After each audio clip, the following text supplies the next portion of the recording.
миссия нашей передачи — такие истории, потому что это так важно понимать, что ты в такой истории не один, так важно понимать, как из этого выйти, как собраться с мыслями. И вот ты рассказал, что друзья тебе помогли, да? Что да, они... мне вот помог этот человек. Да, а что он тебе Агат, сказал? слушай, Что он тебе сказал? Он просто спросил, где я живу, а идти мне не хотелось, потому что последний раз вот мне нарисовали ссадину на спине об пол. И причем, что интересно, за все это время, вот когда он так со мной очень обращался экспрессивно, грубо, агрессивно, у меня практически не оставалось синяков. Ну, довольно кожа такая были по молодости. Регенерация была отличная, да? Да, да, и сосуды были довольно такие плотные, Крепенькие. не хрупкие, крепенькие, да.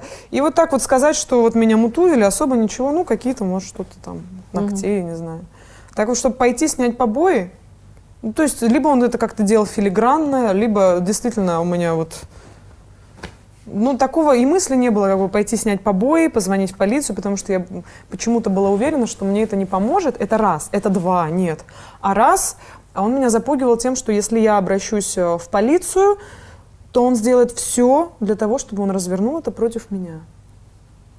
Как в России, так и в Штатах. А в Штатах он вообще договорится, у него блестящий английский, очень насыщенный, художественный, и он там во всех бы художественных красках. И разговоры шли о том, что и наркотики может подкинуть, и все что угодно. Поэтому куда ты будешь обращаться, если с тобой просто из тебя макраме совьют потом на всю свою жизнь?